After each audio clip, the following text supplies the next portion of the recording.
Hello friends.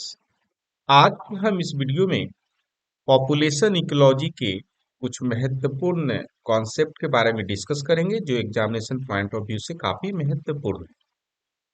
तो सबसे पहले पॉपुलेशन ग्रोथ को अगर सीखना है तो हमको पॉपुलेशन के बर्थ रेट के बारे में, डेथ रेट के बारे में, टोटल बर्थ कितना हुआ है, टोटल ग्रोथ किया है, ये बातें हमको सीखनी होगी।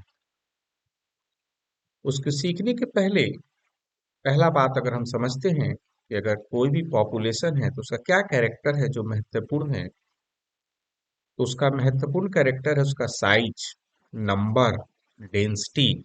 जब भी पॉपुलेशन की बात करते हैं उसके साइज, नंबर, डेंसिटी की बात हम करते हैं।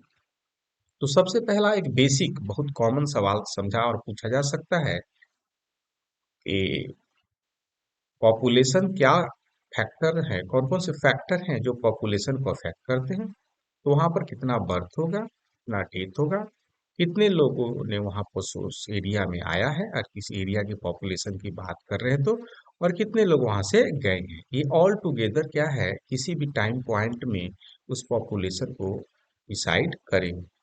सही है। चाहे आप चाहें तो इसको लिख भी सकते हैं। चलिए अब आगे हम लोग देखते हैं, पॉपुलेशन डेंसिटी की बात करते हैं। तो ये बताता है कि किसी भी इंडिविजुअल का पर यूनिट एरिया और पर यूनिट वॉल्यूम में क्या उस समय में जनसंख्या मौजूद है। इसके लिए आपको कभी कैलकुलेट करना है तो आपके लिए इनिशियल मान लीजिए 2025 में हम पॉपुलेशन कैलकुलेट करना चाहते हैं किसी भी एरिया का, तो हमको बताना होगा कि 2025 में कितना मौजूद था और उसके बाद कितने लोगों ने बर्थ लिया, कितने लोगों ने वहां पर आए, और कितने लोगों ने डेथ हुआ और कितने लोग वहां से चले गए। और इस तरीके से हम आसानी से कैलकुलेट कर सकते हैं कि किसी भी एक साल के बाद क्या उसकी जनसंख्या होगी। चलिए, उससे भी एक और महत्वपूर्ण चीज है जो आपको जाननी चाहिए। ये इंपॉर्टेंट फार्मूला है और इसका एप्लीकेशन जानना चाहिए। इससे एग्जामिनेशन में काफी फ्रिक्वेंटली सवाल आते हैं और हम इसको सीखेंगे। तो सबसे पहले हम देखते हैं बर्थ रेट। बर्थ रेट कहने का मतलब क्या हुआ, नंबर ऑफ बर्थ और बटे initial number of population. Death rate बराबर नंबर ऑफ डेथ बटे इनिशियल नंबर ऑफ पॉपुलेशन। अब देखिएगा, ग्रोथ रेट की बात हो रही है तो ग्रोथ रेट बराबर birth rate minus death rate. Increase in population, number of birth minus number of death. Confuse नहीं करना है बर्थ रेट और बर्थ में, डेथ रेट और डेथ रेट में कंफ्यूज नहीं करना है। रेट क्या है, अगर उसको आप इनिशियल नंबर पॉपुलेशन से डिवाइड करते हैं तो आपका रेट हो गया। और नॉर्मल जो पॉपुलेशन में बर्थ हुआ उसको टोटल बर्थ बोल सकते हैं, या जितने लोग मरे उसको हम क्या बोल सकते हैं, डेथ बोल सकते हैं। आइए थोड़ा हम इसको विस्तार से समझते हैं, इससे आएगा तो आपको एग्जाम में मतलब बनाने के लिए आएगा। जैसे अगर मान लीजिए इनिशियल जो बर्थ है एक साल में या 6 महीने में जो भी अगर 50 बर्थ हुआ है और वहाँ का पॉपुलेशन जो है इनिशियल पॉपुलेशन है 100 है। अब चाहे तो कॉपी में लिख सकते हैं।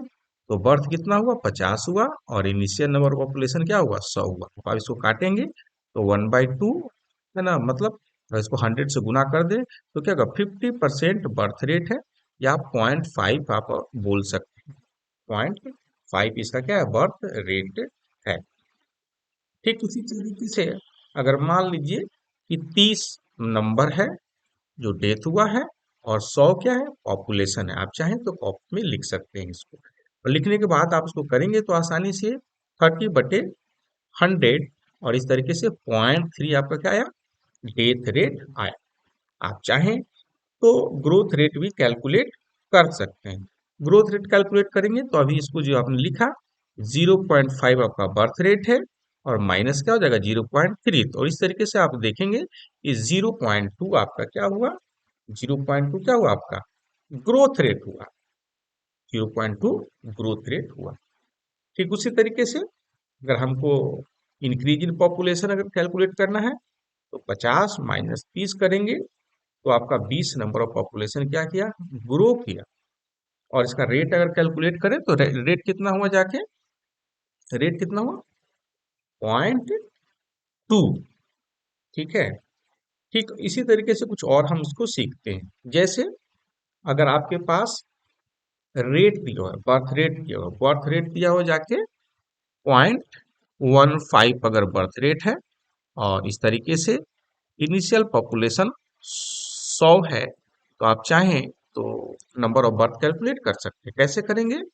तो नंबर ऑफ बर्थ बराबर क्या हो जाएगा, बर्थ रेट गुने इनिशियल नंबर ऑफ पॉपुलेशन, 0.15 गुने 100 बराबर 15 आप कैलकुलेट कर सकते हैं, तो 15 नंबर ऑफ बर्थ हुआ। ठीक उसी तरीके से अगर डेथ रेट दिया हुआ है और नंबर ऑफ इनिशियल पॉपुलेशन है, जैसे 0.2 है, और तो आपको नंबर ऑफ डेथ कैलकुलेट करना, अगर इनिशियल पॉपुलेशन 100 है तो गुना कर देंगे, तो 0.2 गुने 100, तो इस तरीके से आपका क्या आएगा, 20 नंबर ऑफ पॉपुलेशन क्या हो जाएगा, डेथ हुआ। चाहे तो आप आसानी से देखेंगे कि अगर बर्थ रेट से ज्यादा अगर डेथ रेट है तो क्या होगा, पॉपुलेशन ग्रो करेगा, और नहीं तो पॉपुलेशन क्या होगा, आसानी से उस समय के साथ घटने लगेगा।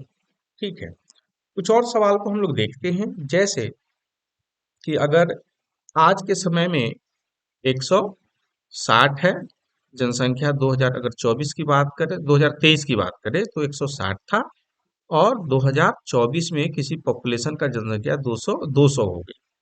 ठीक है, तो आप चाहें तो रेट भी कैलकुलेट कर सकते हैं। कैसे रेट कैलकुलेट करेंगे, 160 है और 100 224 है, इसका मतलब क्या है कि 160 गुने जो भी रेट रहा होगा वो कैलकुलेट करने के बाद 240 हुआ है, सॉरी 200 हुआ है, तो रेट बराबर क्या हो जाएगा, 240/160। आप चाहे तो इसको काट सकते हैं, तो इस तरीके से अगर आप काटेंगे तो 20/16 हो जाएगा, और चार, 4/4 × 16 और 5/5 हो जाएगा, और 4 से 5 दे तो 1.25, इस तरीके से आपका क्या आ जाएगा, ग्रोथ रेट आ जाएगा। तो अगर दो डिफरेंट टाइम फ्रेम में अगर ग्रोथ को दिखाया गया है कि आज इतना जनसंख्या है, कल इतना जनसंख्या है, तो आप उससे ग्रोथ रेट कैलकुलेट कर सकते हैं। ठीक है, तो चलिए हम आगे की वीडियो में कुछ और आगे की बात हम करेंगे। इस वीडियो में हमने क्या सीखा, सिर्फ बर्थ रेट और डेथ रेट से संबंधित फॉर्मूला कैलकुलेशन कैसे निकालते हैं,